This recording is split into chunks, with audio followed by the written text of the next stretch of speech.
Hi guys, welcome back to the Butterfly Effect podcast. In today's video, we are looking at Lost Records Bloom and Rage versus Life is Strange Double Exposure. Of course, DontNod created Life is Strange, but sold the rights to Square Enix, who then got Deck9 to create future projects. And both games were due to come out at the same time. Lost Records Bloom and Rage, which was DontNod's new project, was due to come out in October, but they pushed it back because Life is Strange Double Exposure bulldozed it out the way. Both games are past now, but Jack and I have devised our ultimate ranking tier, and we're going to discuss which one is better. So, as always guys, if you've seen any of these ranking videos, we have 10 categories for you. We're going to have story, character, gameplay, location, value, sound design, trophies, display, graphics, and choices. Now, before I send it to you, Jack, and you're going to kick off our ranking, I did just want to mention that we did put out a poll to you guys to vote on which game you thought was better. And it only came out 2 days ago as the making of this video, but we had 194 votes, which is mammoth, so thank you to everyone who voted and commented in. Jack, we'll quickly look at these rankings here. We have Life is Strange Double Exposure, 18% of votes. Lost Records Bloom and Rage, 82%. It was an absolute landslide. Which I think is therefore going to be very interesting when we then go to compare, certainly against my scores. I think you're going to be more in favour with the fans here, mate, because what I will say, I'm pretty sure someone commented this as well, and I think it really holds the sort of the bones as to my ranking, is that I think Life is Strange gets marked so harshly because the expectations were way higher for it, but obviously being the franchise that it is, compared to Lost Records, which is the start of an anthology. You know, you've got to blood in a lot of new things, such as characters and the world and such. Not to say that the expectations were low for Lost Records, but I do think that maybe perhaps people would be a little bit more forgiving for it. So when I was trying to do my ranking, I was really trying to isolate the expectations out of it and just give it on its own merit, because, as you well know if you've seen our videos, I don't think there's a massive amount in it. Like, as of now, I'd say I'd give Lost Records a 6.5 out of 10. And I'd probably give Life is Strange like a 4.5 to 5 out of 10. So yeah, hearing those stats, mate, you know, very polarizing. It is quite surprising for me. Yeah, no, massively so. And I do think the expectation's a big thing, because obviously Life is Strange, it's this well-established series which has gone on for a decade now. And the game started off as this indie game which was beloved, and then they kind of did Before the Storm, Life is Strange 2, True Colors, and those like have their fans, you know. So Double Exposure always had this big mountain to climb because there's this giant existing fan base which expect quality. Lost Records, there was no bar. It's a new thing, so it definitely had more license to just be what it wanted to be. So I do think the task was a lot tougher for Double Exposure, but still I will factor it both in. But I'm not going to go into the comments, guys, because we've got a massive ranking to get through. I do want to point out, though, this lovely one from Adam Pickard, who said, Lost Records wins. I threw my copy of Double Exposure in the garbage after my first playthrough. Awful game. Backed up by Blue Jay the Samurai. Good. I watched the game on YouTube, and man oh man, was it that bad. I'm so glad I didn't waste $70 on that pile of shit. So, I mean, that sets the tone for the video. It's just, do Jack and I's scores match? So Jack, we're going to kick off with our first category, which is story. So as always, guys, we are going to be doing our ranks out of 5 on each category. We're going to count them together at the end. So Jack and I should have scores out of 50 for both games. We're going to mount them together, and then it's going to be a score out of 100, as our other videos. So Jack, kick off, mate. Story. I mean, I'm coming out swinging out the bat straight away. This may surprise you, mate. This may surprise the fans. I've given Lost Records for story 2 out of 5. And I've given Double Exposure 2 out of 5 as well. I know. Get off your keyboards. Look, hear me out. Lost Records. I'm talking specifically more for tape 1. What was the story? What was the story of Lost Records? Because most of the episode is you're being introduced to characters. There's not really a problem that needs to be resolved if you're following that typical story format that we've come to know.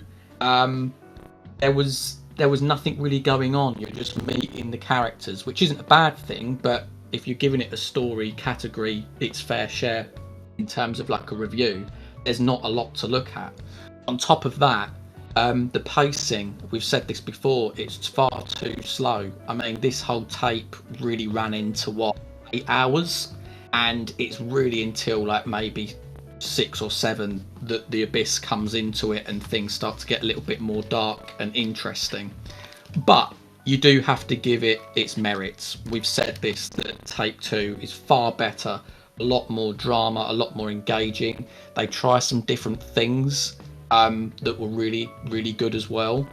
And I know that this does slightly sneak into the sound design section, but I really want to drum home like how well I think the music was at doing some storytelling itself towards the end of the game.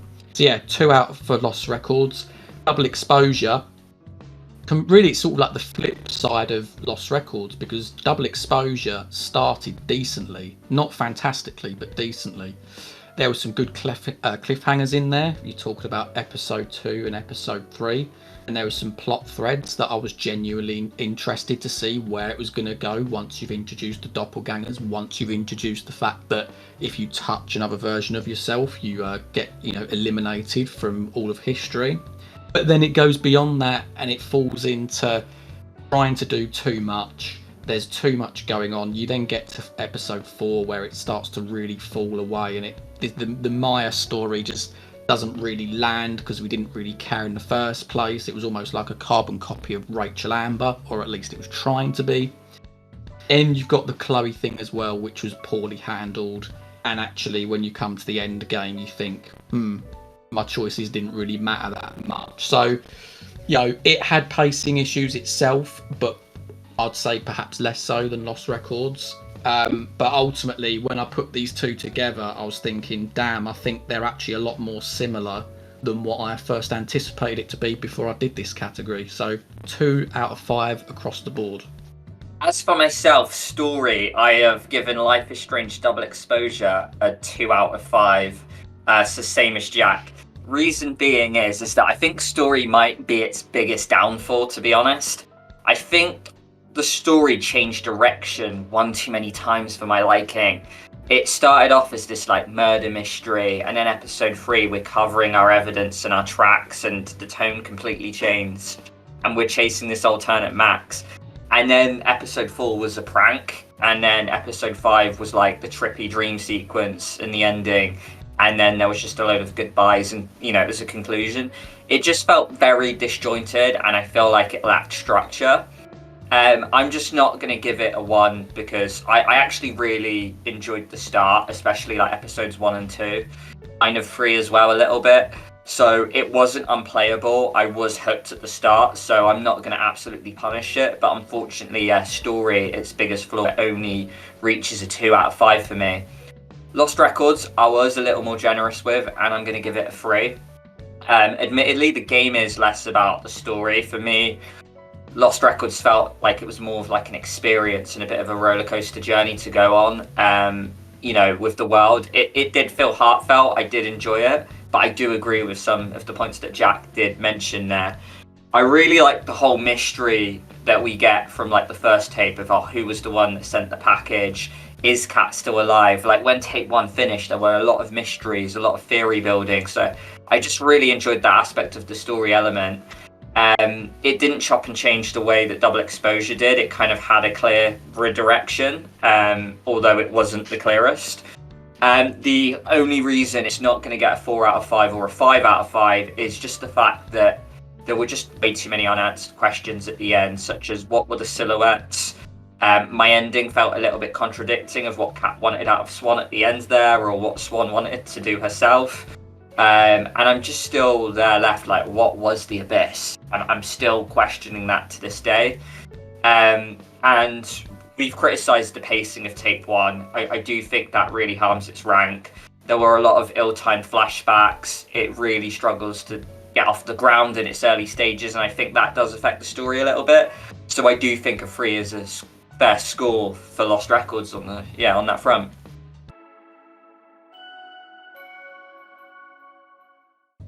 I'm going to go over to characters now, and again, I'm afraid Double Exposure is getting another 2 out of 5, unfortunately.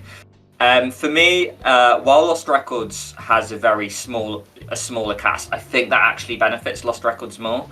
I think Double Exposure throws us too many side characters, and they're very underdeveloped and underbaked. I'm thinking about people like Reggie and Diamond, and they just felt like filler to me. There wasn't enough depth there, and I got the impression they really wanted us to care for these characters, but I just didn't. And then we've got Loretta, who just felt like a Temu version of Victoria Chase. They just felt like downgrades of previous characters we've already seen. And then we mentioned this to death on the channel, but the inclusion of Alderman and how they handled him was quite frankly insulting, how bad that was. The romance felt forced. I didn't really buy any of the romance angles in this like I did previous games. Pricefield fans felt robbed, rightfully so. The reason I'm not absolutely punishing it is that some of the characters were enjoyable, and I did feel like Max's grow up felt believable. It felt like it was the same Max, but she had, almost like a decade of like life, and experience, and she felt a bit more polished. And I just really believed, the person that Max became. So yeah, I think 2 out of 5 is a fair score. I go over to Lost Records, and I'm actually going to give it a 4. I can't give it a perfect 5, but I'm giving it a 4 because I really like the chemistry of the 4. I really bought into that kind of magical summer clique. And all of the 4 characters felt memorable and unique in their own different ways. It doesn't get a perfect score for me because I think Adjana, one of our longtime fans, mentioned it, and I think they hit the nail on the head that Corey just got way too cartoonish in the end for me. I felt he was more believable in tape 1, but in tape 2 they just made him this really awful person. And any kind of chance at depth and kind of meaning just completely got neglected. He just felt like this evil, cartoony villain. And the few side characters we did get, such as like Pam and Gus, they just felt really underpolished, and the game probably didn't need them. So yeah, I think a 4 out of 5 is a fair score for Lost Records on the characters. Okay, so for myself, Double Exposure, I've given 3 out of 5. And it's sort of touched on by Liam there, like, I don't think the characters were bad in this game by any means. I just think it's just how they were handled and where the story took the game that ultimately hurt them in the end. Liam's mentioned it already with like Alderman. Like, the guy comes into it, he's perceived to be a threat to Max and the whole situation with Moses, but he's then eliminated from the game. And then you think, okay, so that's a character gone. We've done our like character ranking for Double Exposure, and I'm pretty sure that like we didn't absolutely slate the characters in this game. There was a couple of like C grade characters, but across the board it wasn't too bad. Some of which had depth. You think about Lucas, where like he's got the situation with his son. Gwen, of course, as someone's representing the LGBT community, and she has the whole disaster with the camera as well, and how like Safi's manipulated a situation where she's lost her job. So there are some like decent moments there, but like I say, it's really that the arcs that were ultimately ruined. Going over to Lost Records, I want to say the same thing, is that because I know I keep coming back to this with tape 1, but in tape 1 I finished it, and it's honestly like that I was just left wanting more, considering that we was having so much time with the girls. I thought that there'd be a little bit more for me to chew on. Partly that's down to like the dialogue and how like cringy I felt it was at times, but it was like too nicey nice, and it comes back to the point I said about the story. You needed a problem to be inserted into the story, because otherwise we are just literally watching 4 people play about in the forest. And like, for me, just as a player, it didn't hold, it's okay for so long, but for me as a player, it just didn't hold my attention. So overall, I gave it a 3 out of 5 as well, so the same across the board. And it is a question that I ask, should Lost Records maybe have had more characters? So then you could have had more interactions, you could have bounced off one another a bit more, and I think that's where Double Exposure excelled, because it was a murder mystery and you was trying to get to learn all these people.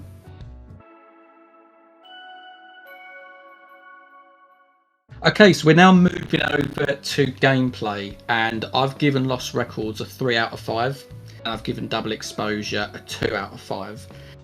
Again, I'm going to say that there's a couple of things here where they are very identical to one another. So don't get me wrong, I really love the premise of, you know, using the camera and filming, and it's something we've not seen before. It feels like a natural evolution from using the camera in Life is Strange. And if you're looking at Double Exposure, you've got the whole thing. It's not rewinding time anymore, but you're traveling into sort of like a parallel world where Safi is alive or dead. Both interesting concepts. Both got tiresome quite quickly though, because especially take with Double Exposure first, whether you've got to solve a puzzle, you know, I think about that one where you've got to go get the step ladder, then you've got to go back, and then you've got to, do you know what I mean? It's sort of, it's a little bit tedious and a little bit back and forth. And then with Lost Records, I liked it, but every new location, you'd almost have to explore it twice, because you got to film it, then you got to look around if there's like an object to interact with. So, you know, conceptually great. In practice over time, I did find it a little bit tedious, I guess. I think where Lost Records edges it though is that if that annoys you, you can take a breather, because you can go and make these memoirs from all these bits of film and clips that you've got together, and they are cleverly used later on in the game as well. Like the fact that the game remembers your individual clips is very smart, and it feels a level above from what we've seen in previous Life is Strange games. Again, another similarity that I'm going to say with these games is that their use of puzzles. So if we're going to Double Exposure, first of all, the one that stands out to me is the telescope in Moses' room. That was perhaps the standout puzzle for me. You also have that box that you can solve, but you can only seem to solve it in episode 2, I think, which is really odd, and it is a little bit of a letdown because the puzzles on the box themselves are just not that strong. Like, it's not quite clear what you had to do, and there was just a little bit of guesswork. But I think, again, where Lost Records beats it in the puzzle sense is you've got that moment with, say, like the stealth. You know, you've got various choices, you've got to like hide behind things, there is jeopardy to it as well. That's very important for like the end game. You've got like the box puzzle as well at the start, with how like you've got to arrange things in the box, which I really enjoyed. I can't read my own handwriting, man. I think I know what I've done here. I've put book, and I think it's in reference to like finding the book for Pam. So like, guys, I know that that's a very like light, tedious puzzle, but do you know what I mean? I was trying to be nice. You know, Lost Records I did think was better on the puzzle front, and I just wanted another example. So you can throw the book one in there. So yeah, that's my total scores. 3 for Lost Records, 2 for Double Exposure.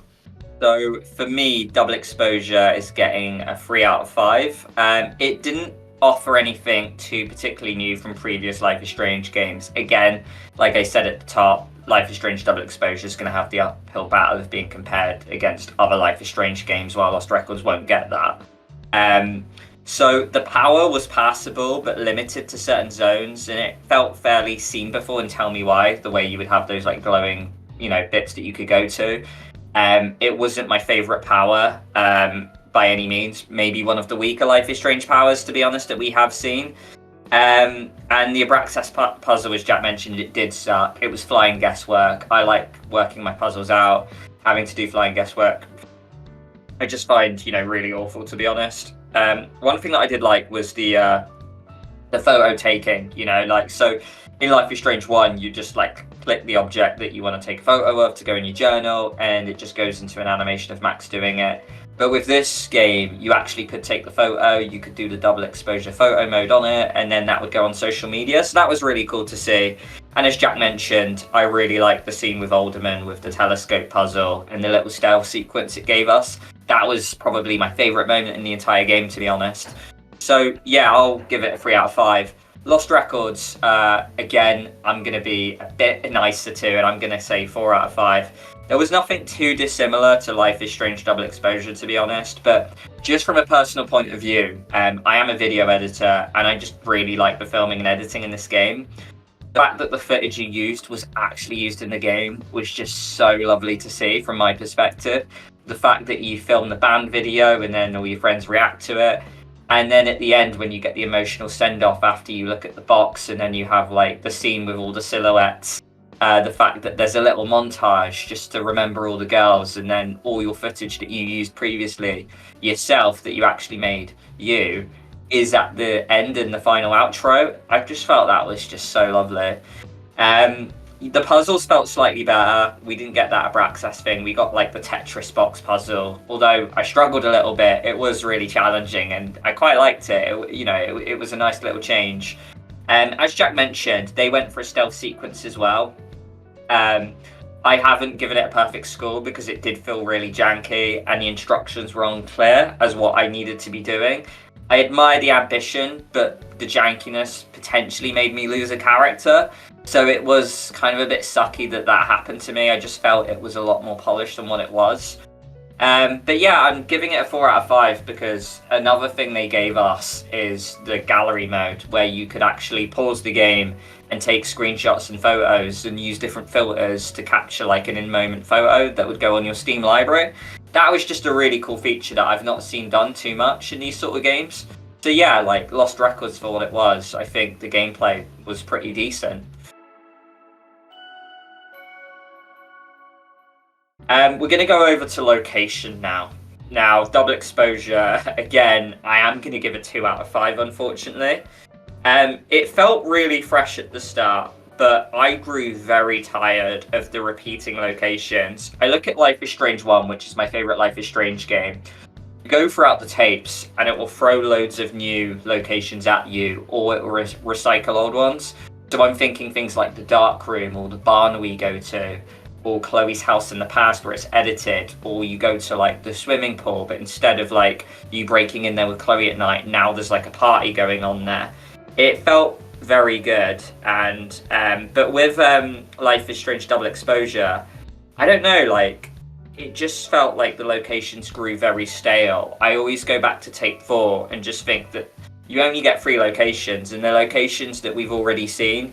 You've got Max's place, then you go to the bar, and then there's an ending scene at the Overlook, and you're just in 3 locations, and I felt a little robbed. I would also say that the timelines don't offer you too much difference. Obviously, in one timeline, Safi's dead, and one timeline, Safi alive, so the only difference you really get is Christmas decorations to differentiate them, but to me, that's just not enough of a timeline difference to really merit, like, marking it a higher rank. The only other positive I can really mention is that I just really like the snow palette. Like, it felt fresh and different from other Life is Strange games we really saw, to be honest. So yeah, I think a 2 out of 5 is a very fair score. Now, Lost Records. I know I am quite a Lost Records advocate for this game, but I am going to give it a perfect score, 5 out of 5 for locations. I just can't really falter it, other than the fact that I think my heart belongs more to Arcadia Bay than it does to Velvet Cove. But I just think Velvet Cove smashed it. I felt the locations were amazing and they were super memorable. I can instantly think, and like, I'm picturing Nora's garage, I'm picturing Thorn's Rest or Thorn's Curse, whatever you want to hear it. I really like the ranch that we got, the playground at night with like the purple and blue palette that we had. It was just incredible. I felt attached, and I felt like emotion revisiting the places as Adult Swan as well at the end of the game. And I just didn't grow bored of the spots. I mentioned how a Double Exposure, they don't offer us enough fresh locations.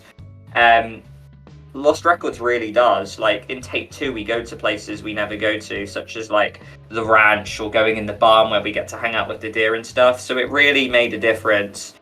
And I just felt that Lost Records smashed it by capturing that 90s like vibe with like Swan's room decor or like the movie palace. So I just couldn't falter it, that I just had to give it a 5. Yeah, to be honest, there's not a lot to add onto that from me. I gave Double Exposure a 3, and I gave Lost Records a 4. The criticism that I'm going to have for both of them is that I felt like there were locations that were repeated too often. certainly more so in double exposure. But if I'm looking at tape 1 of Lost Records, there was times I was thinking, okay, we're back here again, like in the forest. Really nice locations though, and they were genuinely fun to explore. And like when you do have the camera out and you can see things through a different perspective, it was really good. But what edges it is that you do get that little bit more variety with Lost Records than you do with double exposure. Okay, so we now move on to value. So usually when we do this would be the horror category, but that wouldn't really apply to these two games, would it? So starting off with Lost Records, I gave it 5 out of 5, perfect score, because it's a 12 to 15 hour game, and if you then got the discount, I think the starting price was £35. If you got the discount, that comes down to near £30. And as well, you don't have any DLC, whereby you're charged extra for outfits and cat content. And whereas you look at double exposure, it costs £50. You're then charged on top, like I say, for the cat content and the outfits, which frankly is a con. When you go to see that, you hardly interact with the cat. There's a couple of achievements locked behind it. So naturally people are going to think it's a cash grab, and that's exactly what I think. Speaking about like just the game as a whole though, it's also better value because when you look at the choices of double exposure, it feels a lot more linear. Like even when you come to the end game, you think, it's sort of the same ending, because unless you really change it up going into the next game, because Max always ends up at the uni. Safi goes off and does her thing anyway, so like you sort of thinking to yourself like, what is the massive difference here? Looking at Lost Records, you've got different variation, even like something as simple as what to call the little shack, whether it's Thorn's Rest or Thorn's Curse. You've got who pushes so and so into the abyss, and you've got 4 different endings as well, so it's cheaper. There wasn't loaded DLC that was ultimately worthless. It's good branching compared to double exposure, which frankly was just the opposite in most cases. So yeah, a 5 for Lost Records and a 1 for double exposure. Fair play, lad. I mean, weirdly I was a bit more generous for double exposure, less so for Lost Records. Double exposure I gave a 2 out of 5. Yeah, as Jack mentioned, it was £50, £70, £80 in UK terms. I really dislike granting higher payers early access. I just feel like that's almost financially discriminating. The fact that content creators like ourselves were almost penciled into like forced into a corner of like, oh, pay us more so you can release it earlier. I just hated that, because then it meant that we refused to do it because we didn't want to pay that, and then we basically had to avoid social media for 2 weeks to avoid spoilers because they were rife. And that just felt really sucky to me. I really didn't like that. Although, yeah, Lost Records doesn't have the costumes that you can buy. And the costumes, they do look good, but I just don't think they're worth the £30 price mark that they put it out for. And yeah, like, it's just the fact as well, Lost Records, it was almost like a middle finger. It was like, oh, we're going to put a cat in our game. And I like to imagine this world where a cat wasn't in Lost Records, but they delayed the game by 4 months, and they saw that double exposure added a cat for that money, and then Lost Records were like, oh, we're going to do that for free for you guys. And I just think that's like the ultimate pipe bomb, but I absolutely love that they did that. I guess maybe I am a bit of a traditionalist, and I just remember the days where Life is Strange 1, the episodes were like $5 each, and I just missed that. And I get that Life is Strange is this big franchise now, and I do think it's become a bit of a corporate shell where they have to charge that high ticket price on it. But for the quality of the characters and the story we got, I expect an improvement, not a downgrade, which is what I do think double exposure is. So yeah, like it's not getting a high score on this one. And just the fact that for Ultimate Edition, they tried to charge us, well, they did charge us £30 more. Other than the £50, they charged us £30 more, from standard to Ultimate Edition. And for £30, I expect to get a whole level or a whole extra episode, a bit like, you might see from Before the Storm getting the farewell bonus episode. The fact that we got costumes and a cat, it's insulting in my eyes. Lost Records, I mean, I get Jack's points, and I'm wondering if I should have given it a 5. I did give it a 4, though. I think it's incredible, the value you get in Lost Records. For 30 quid, you get the whole game, so you almost look at it like it's 15 quid a tape, which I think is fantastic. For what is like a 12-hour experience, it almost feels like a steal to me. The reason it's not getting that perfect 5 in my eyes is because I am taking fans' opinions on board.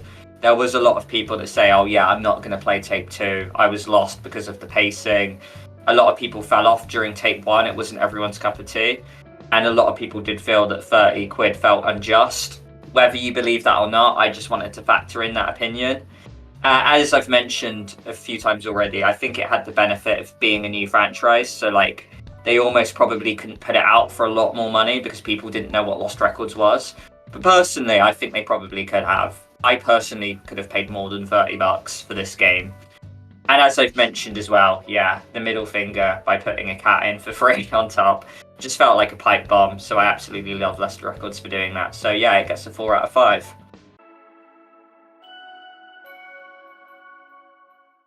We go to sound now. So this is just kind of the sound design, the music they bring in.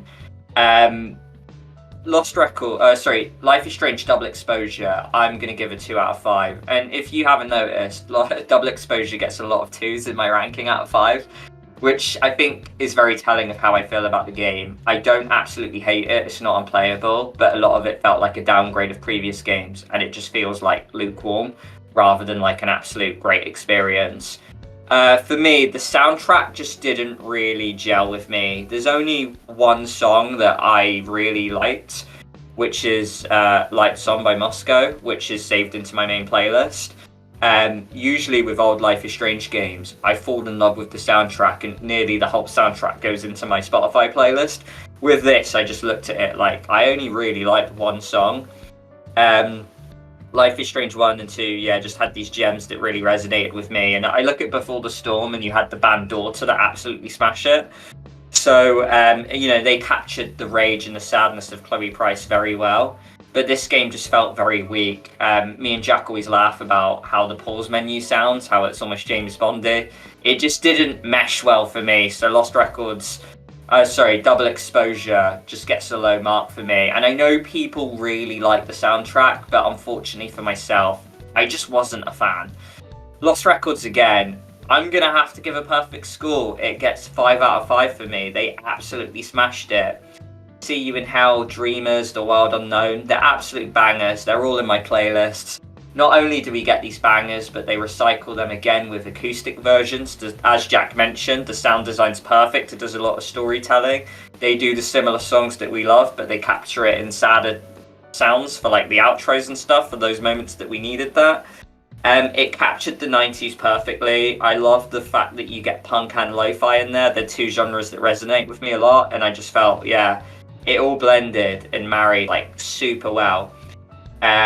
So yeah, like the music really carried certain scenes and amplified emotions at times. I'm thinking like the ending, I'm thinking that dance scene we got, I just absolutely love.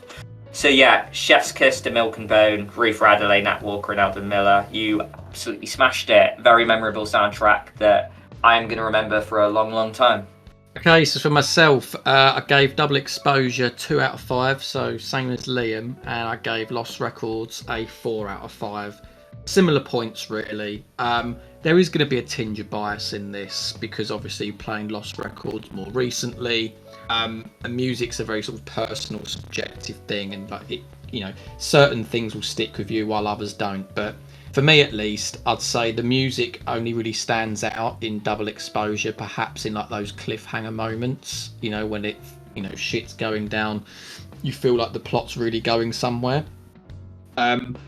And whereas I sort of go over to Lost Records and I can already hear like the menu music, I can hear the different versions of See You in Hell, which I really like both versions, but particularly like the tone of like the acoustic version at the end when they're sat round and that they're memorizing Days of Old. It was beautifully done.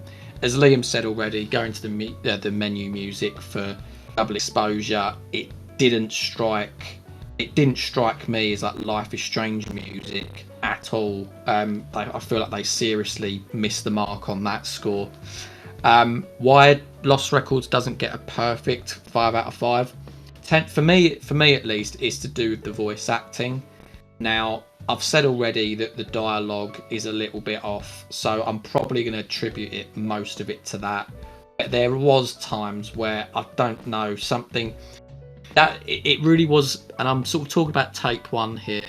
There's just parts of it when they're talking to one another where it sounds like it is recorded in a studio and they're not present, like all the actors are not present with one another as they're recording it, because there just seems to be like a little bit of a disconnect. It doesn't happen all the time, but it is something that I picked up on, and I just wonder if that's why the characters and their relationships and dynamic just didn't quite land for me ultimately.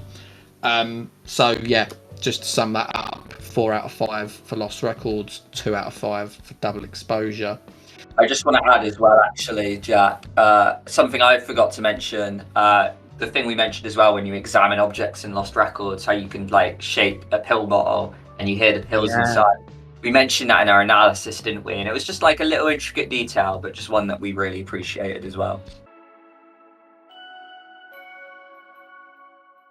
Now going to move over to trophies. I gave Lost Records a 3 out of 5, and I gave Double Exposure a 4 out of 5. I'll start with Double Exposure. I guess, and this is me just quickly browsing through the achievement list, it felt like that there was more side quest achievements in there that were more missable.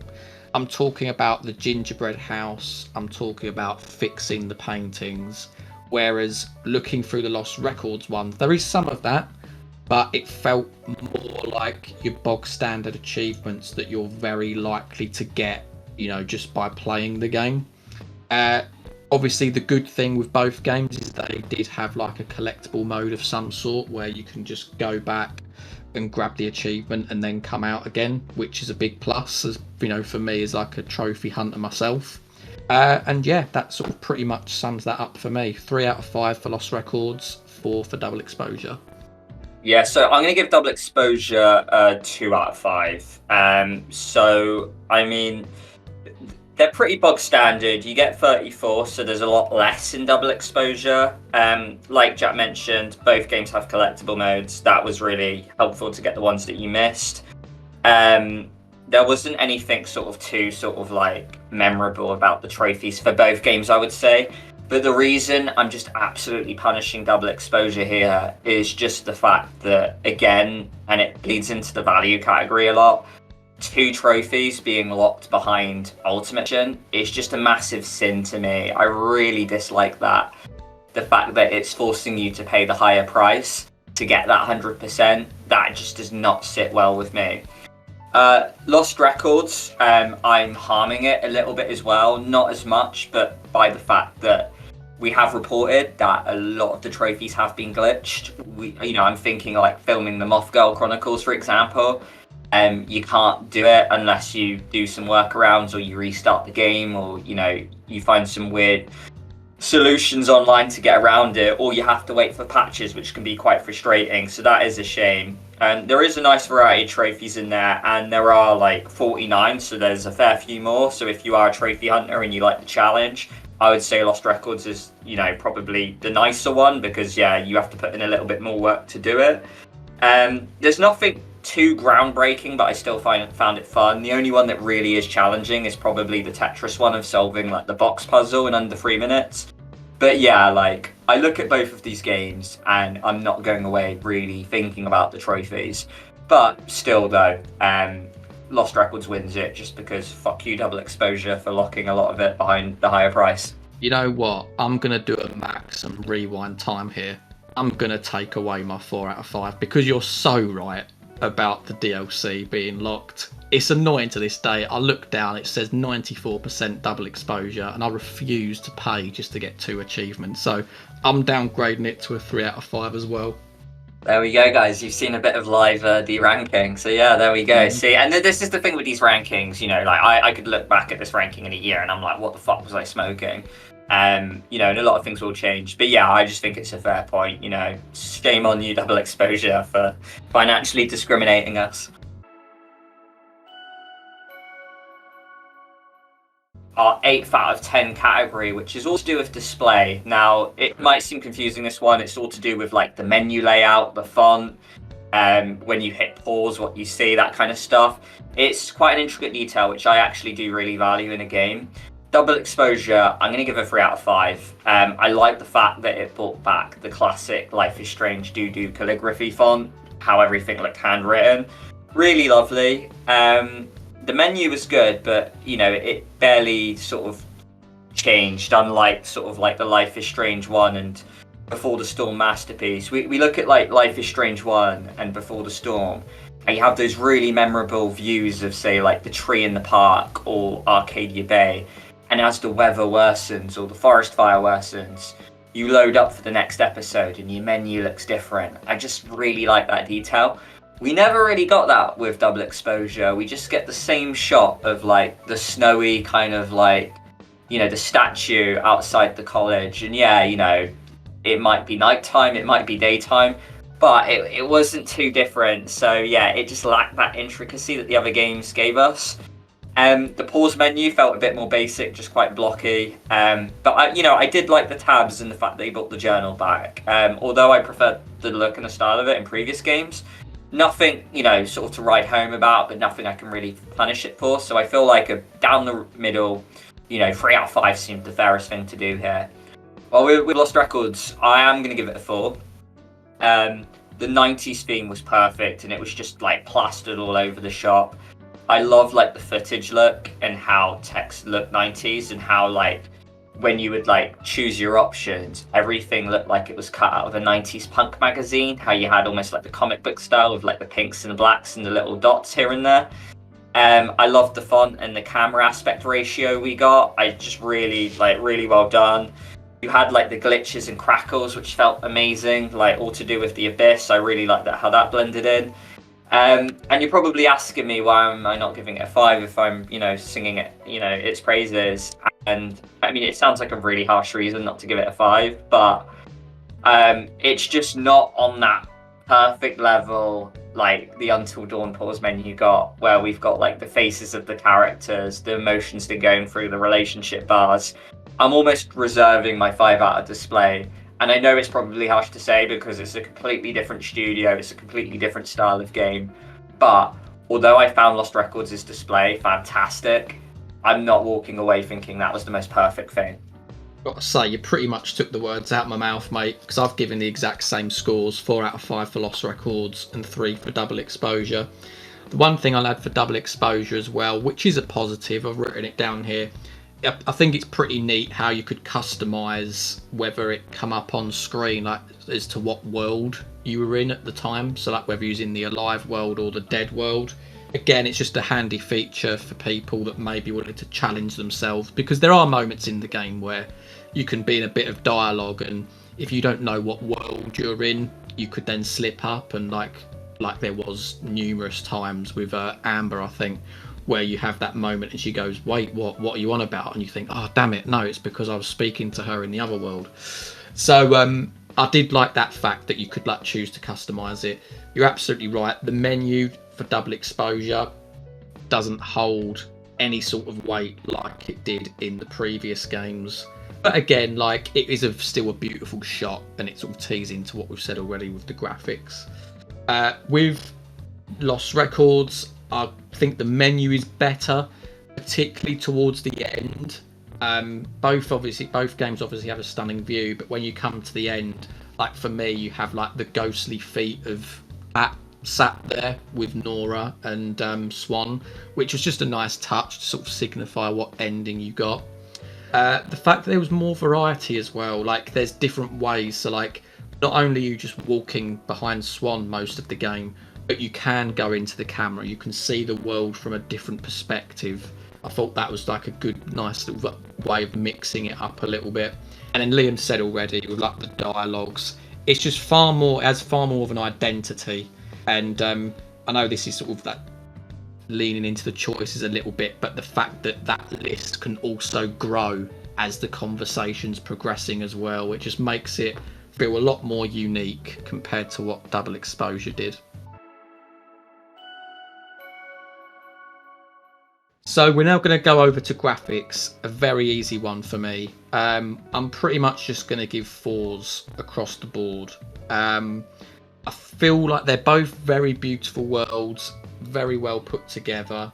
I think where it ultimately falls down for me though is like the lip syncing. I'm sort of including that in the graphics bit because that is a problem that I think both games did struggle with, and sometimes it's just hard to get away from. So yeah, 4 out of 5s across the board.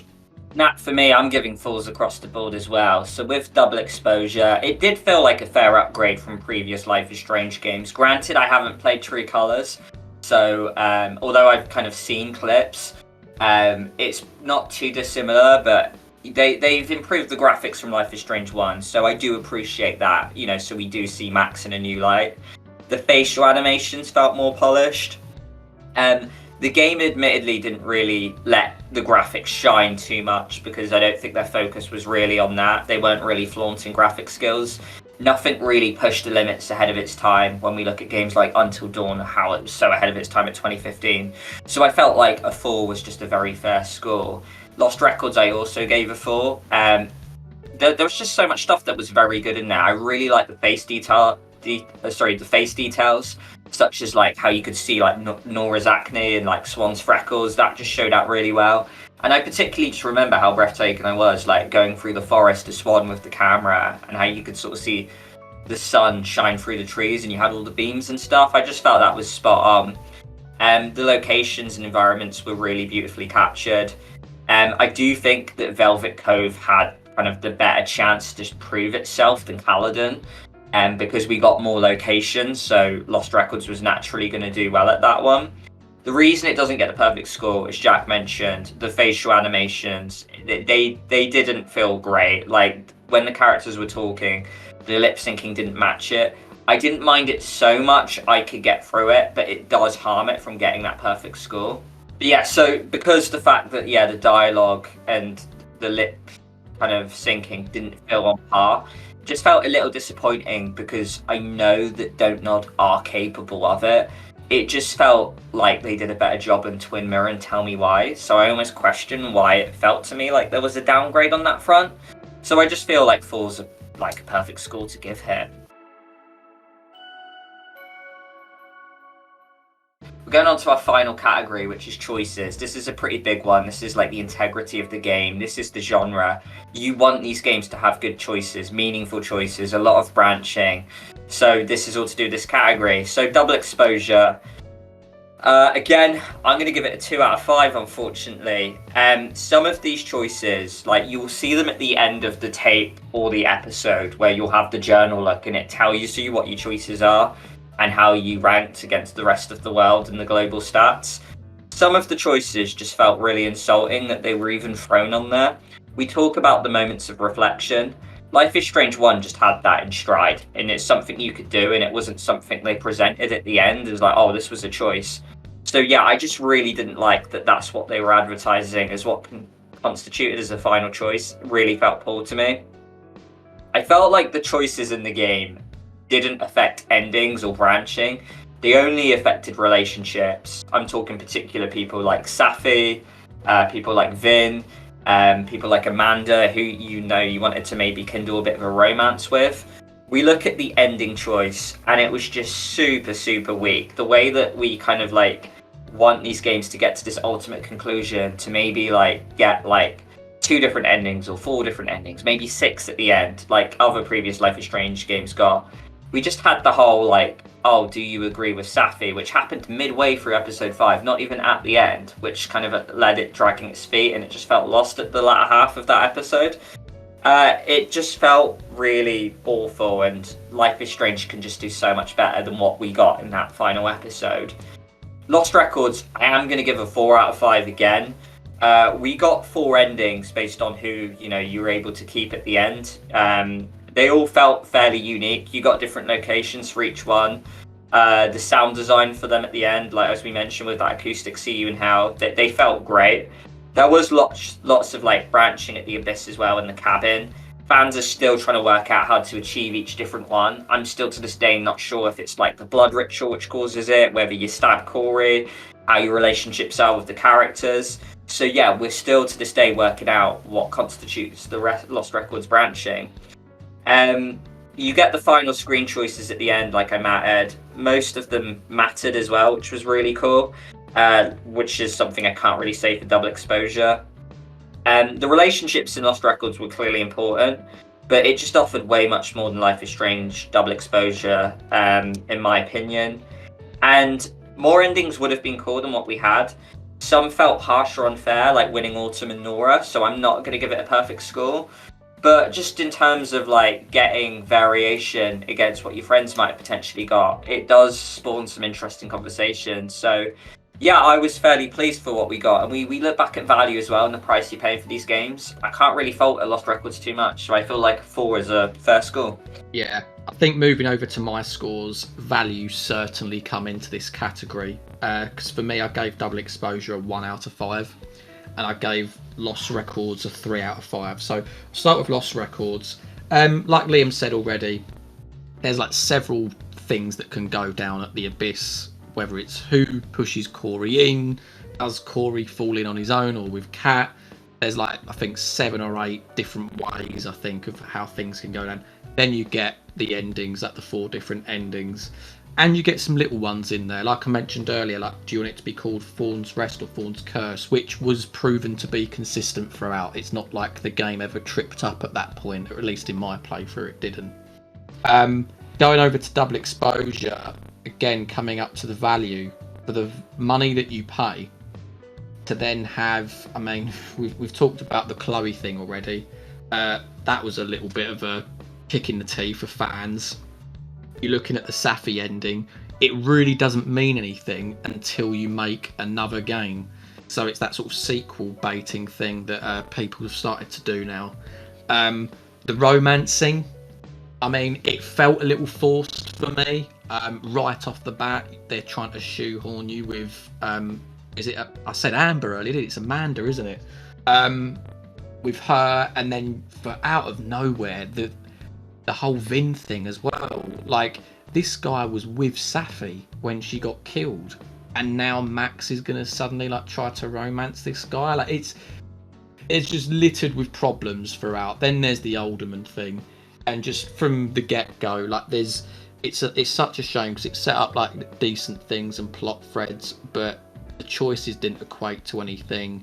Frankly, like Liam said, some of them are insulting with like the moments of reflection.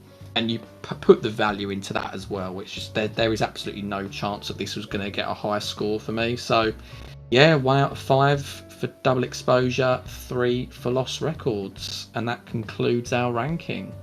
Very well. So, I don't think I mentioned it, but Jack and I didn't share our scores or our bullet points at the start. So, we're going to freshly learn with you guys what the scores are going to be. So, Jack, we'll start with Double Exposure. Out of 50, what did it achieve? Okay, so for me, Double Exposure finished with 25 out of 50. Very well. For me, lad, I gave it a 24. So fairly similar, mate. I just gave it one score harsher. So that means that Double Exposure gets 49 out of 100, mate. Which is kind of fair, because we always sort of said this is probably a 5 out of 10-ish game, and 49, you can probably round that to 50. So yeah, it gets like a down the middle 5 out of 10 score, to be honest. So how about your Lost Records score, lad? So Lost Records for me got 35 out of 50. Okay, I mean, that seems very fair, actually. For me, I always said this was an 8 out of 10 game, to be honest, and I didn't even like match the score to that, but I gave it a 40 out of 50. So our scores combined make it 75 out of 100. So it's like a 7.5 game when we put both our rankings together in a way. which seems fair. You said it was a 6.5 game. I sort of said it was an 8. It kind of reaches 7.5. But yeah, so that is our ranking. Double exposure, 49 out of 100. Lost records, 75 out of 100, lad. Yeah, I've got to say, I'm not surprised. I mean, going into this, I feel like for me, it was how high was you going to rate Lost Records? You know, I felt that's what I was coming into it with because, like I said at the top, I do think that Lost Records is better, but there's not as big a gap as what people made out because of, like I said, expectations and stuff. So I was just curious to see, but to be honest, I was expecting a bigger gulf in our scores. I thought you was going to go above 40 out of 50. So we was a lot closer actually than what I thought. Yeah, I mean, I've always said it from the top that like Lost Records is a game that like was a slam dunk to me. It's not perfect by any means. I have to kind of come in, you know, with the level-headed, you know, and I've got to take other people's points into factor, and I very much did so. It's not getting perfect scores. I'm not gonna lie. Yeah, the pacing is a massive issue. The lip syncing. There's, you know, the side characters. There's a lot it doesn't quite land with. But I still really enjoyed it, and I think 8 out of 10 is a really fair score. So yeah, 49 double exposures, 75 lost records. We've done multiple rankings like this. We've done Until Dawn against the Quarry. We've done like the Quarry against the Devil in Me. I think we've done Heavy Rain against Detroit Become Human, right? This is our first DontNod Deck 9 kind of ranking. And yeah, like I always felt this was probably going to be the biggest landslide ranking we had today. So yeah, we've mentioned this, haven't we? It might be more interesting to do like a Lost Records against maybe Life is Strange 1. That seems like that would be a really cool battle to do. So that is something that if you guys are interested, let us know in the comments because we'll happily do that. But guys, please tell us if you feel free to use our ranking or just feel free to give your own rankings out of 100. We'd love to know what you made of both games, and we'd love to know if you agree with our rankings. Jack, anything to mention? No, not really, mate. Happy to wrap it up there. Obviously, if you like this sort of content, you know, subscribe. We're going to be carrying on with Life is Strange, and if Lost Records continues as well. So yeah, do stick around. Yeah, guys, hit that bell. We do lots of content with Life is Strange and Lost Records. We've got lots around the corner that you guys, I'm sure you're going to love. But until then, guys, we will see you in hell. Catch you later.